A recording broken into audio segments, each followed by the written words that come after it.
Happy birthday. With those words, my husband smiled broadly. Mom, here's a present. My son handed me a bouquet with delight. On a sunny Saturday, at that moment when I heard their words, I was taken aback. For 5 years since our marriage, we had led ordinary yet happy days as a family. Even after my husband's work became busier, I managed childcare and household chores alone. Because I loved this family and wanted to protect the time we spent together as three, I wondered if this was the result. Why is this happening? With frustration, I made the decision to leave my husband. I am Emma, 32 years old. As a nail artist, I ran a shop from home. My husband Daniel, who was the same age, worked as a company employee and cherished me and our 4-year-old son Leo. On weekends, he took us to amusement parks or went on picnics with packed lunches. We were a seemingly blessed family, always smiling. But little did I dream that such happy days were gradually coming to an end. Emma, I'll be working overtime today and tomorrow, so I'll be home late. Is that so? You seem busier lately. Yeah. We've got new clients, and training the new hires is keeping me busy. Plus, I have a business trip next week, so remember that. One morning, I sighed as I watched Daniel leave in a hurry. For the past few months, his work had become significantly busier, and our face-to-face time had decreased. He had overnight business trips twice a week, and he often returned home late at night. Before opening my own nail salon, I had worked in a company too, so I understood the demands of unavoidable work and busy seasons. However, since our marriage, his workload had never been this intense, and my confusion was undeniable. And there's one more thing that bothers me. Come to think of it, I need to stop by the bank today. We need money again. I felt even more disheartened. According to Daniel, the company's policy had changed, and he no longer received reimbursement for business trips. On top of that, other out-of-pocket expenses had increased. With additional social gatherings, our spending has become quite intense lately. It's ironic that while we work to earn money, it seems to flow out in the opposite direction, leaving us dissatisfied. There's nothing we can do, right? It's part of the job, and you need to understand. After all, we're a couple supporting each other. However, when I gently raised the issue, Daniel's reaction seemed more exasperated than understanding. Despite this internal turmoil, I tried to convince myself to manage our finances diligently.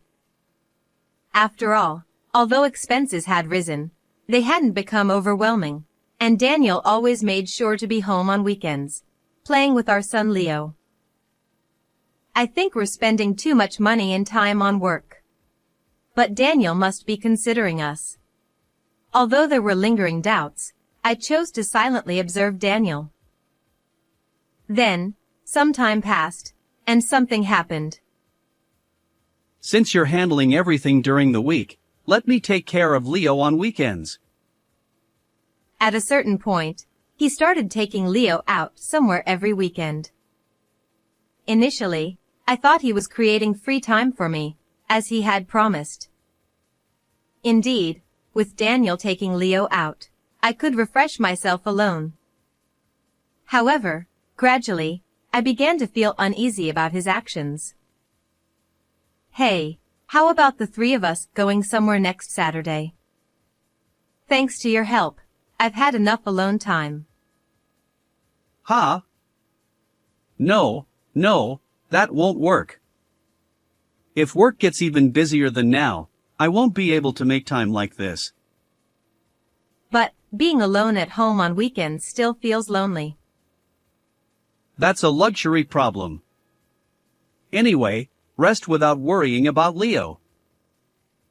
For some reason, Daniel stubbornly avoided including me in their outings. Rather than concern, it felt like he was excluding me.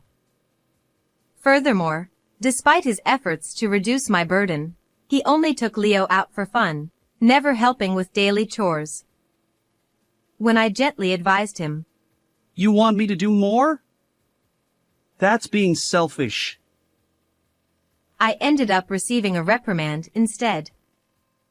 While I had supported Daniel all along, I couldn't help but feel bothered by this situation. Could he be hiding something? Not long after that, on a Saturday, something happened. On this day, Daniel and Leo had gone out somewhere together, leaving me at home, absent-mindedly watching TV. Suddenly, my phone rang, catching me off guard. Hello. Emma, do you have any plans today? The moment I heard that voice, my previously downcast heart brightened. The caller was Ms. Smith, a 42-year-old woman. She had been my most loyal customer since my apprentice days as a nail artist. Despite our long association, she still appreciated my skills and continued to visit my salon. Our relationship went beyond that of a client and employee. We had become quite close. It's sudden, but I have an important commitment tomorrow. If it's okay, I'd like to request a nail appointment.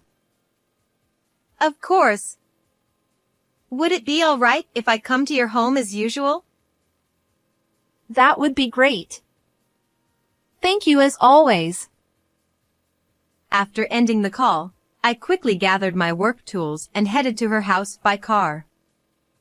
Although I primarily operated my salon from home, I occasionally provided on-site services for clients.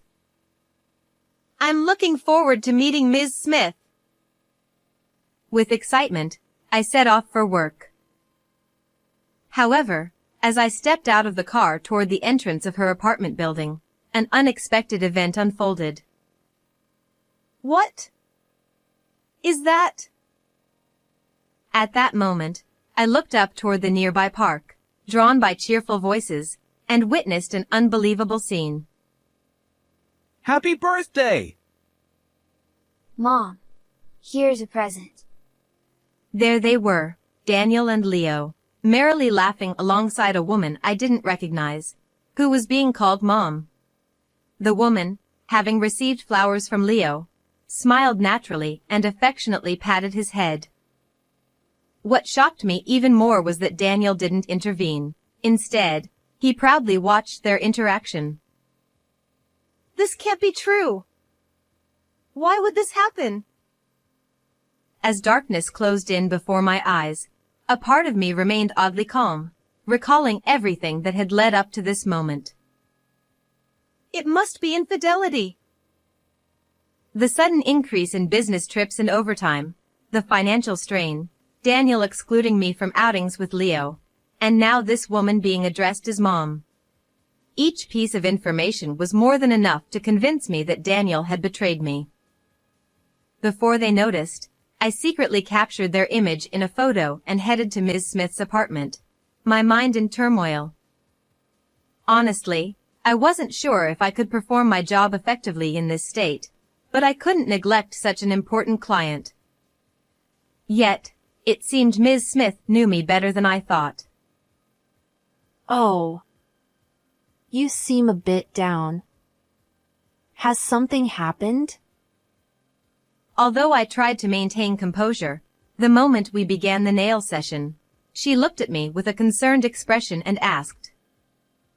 Unable to hold back, tears welled up in my eyes.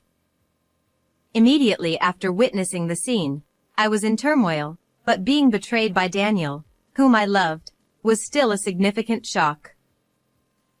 Tell me what's going on. Maybe I can help. With a calm voice, Ms. Smith encouraged me, and I poured out everything, forgetting about work. As she listened, her eyes widened in surprise. And from that point on, events took an unexpected turn. A few days later, on a weekday evening, invited to Ms. Smith's apartment, I stood silently with her near the entrance. However, this time, I wasn't there for a nail appointment. Since that day, I had been working with her to devise a way to punish Daniel. When I explained the infidelity to Ms. Smith, I discovered even more shocking facts than I had anticipated. It seems they're back. The moment we heard loud voices from behind the door, Ms. Smith and I rushed out of the entrance. What? Emma! Why are you here? There stood Daniel, looking astonished, and the woman who had been called Mom that day. Both froze, their hands on the door handle, gaping open-mouthed. That's my line. Weren't you supposed to be on a business trip today? No! She's someone from work. But what about Leo? And who is she? Leo is with my parents. Ms. Smith helped me. She's here to expose your affair. My angry voice made Daniel narrow his eyes. After confessing about witnessing the decisive scene that day, Ms. Smith hesitated for a moment and then asked about the woman's appearance. Remembering the photos I had taken, I promptly showed them to her, and she gasped. Unbelievable! That woman lives next door to me. Her name is Madison. What a twist of fate. Daniel had chosen to have an affair with none other than my loyal customer's neighbor. Following Ms. Smith's suggestion, I contacted Daniel's workplace. To verify whether the business trips were real, I learned that not only were there no trips, but he hadn't even worked overtime. Furthermore, if there had been any trips, the company reimbursed transportation expenses. This revelation confirmed that Daniel had completely betrayed me. Today, I know there's no business trip. So, with Ms. Smith's help, I waited for your return. I wanted to catch you coming home with your affair partner. As I glared at the two of them in anger, Madison, Daniel's affair partner, returned my gaze defiantly. According to Ms. Smith, Madison appears to be in her late 20s, but she seems completely unrepentant or unaware of her actions. Daniel is no different. Well, it's true there might not have been a business trip. She really is a coworker, and today, she was supposed to come to her house for a work meeting. Daniel grinned as if blaming me, as if I were the one at fault. But my patience had finally run out. Despite his busy work schedule, I had endured and believed he cared for us. But now, seeing Daniel abandon his devoted wife for another woman, I had no sympathy left. Huh? You two were making a ruckus while drunk and working? They were so noisy. It was unbearable. I even recorded it to complain to the building manager. Finally, Daniel and Madison looked shocked by our words. Apparently, every time they cheated, they made a commotion in their room, causing Ms. Smith sleepless nights. When I played the recorded audio, embarrassingly, Daniel's voice was clear. And I secretly checked your phone. They seem to have quite a lovey-dovey exchange. There's no escaping now. When did you see my phone? Isn't that an invasion of privacy? At that moment, realizing he was cornered with decisive evidence, he raised his voice in anger. Then, for some reason, Daniel stepped forward with a defiant smile. What? Do you want a divorce? Well, I can't be with you anymore. Fine, we can get divorced. But do you understand? Leo belongs to me. His argument was unfathomable, and I furrowed my brow. Misunderstanding my hesitation, Daniel confidently began confessing everything. Leo already likes Madison. He'll choose me over you. As I listened, it turned out that Madison's transfer to Daniel's department had sparked their affair. While Daniel increasingly wanted to marry her, he didn't want to let go of Leo. So, he spoiled Leo and introduced him to Madison on weekends, hoping that when they divorced, Leo would choose him. Hearing this, my anger grew even more. It was clear how little Daniel valued Leo's feelings. You know, Leo isn't that naive. Ha! What are you saying? He found your outings quite painful. My words left Daniel looking bewildered. After learning about the affair, I subtly asked Leo about Daniel's behavior when they went out together. Leo tearfully revealed, Dad tells me to call that lady Mom. But I don't want to go with them because Dad says bad things about you. Despite not fully understanding the situation, it seems Leo sensed the unsettling atmosphere creeping into our family. And you tried to keep this a secret, right? Do you realize how much pain Leo went through? I didn't think. Leo was supposed to choose me over you. That's impossible. You hurt Leo to satisfy your desires. You're unfit as a father. In my rage, Daniel finally collapsed to the floor, realizing the gravity of it all. Then, in desperation, Please.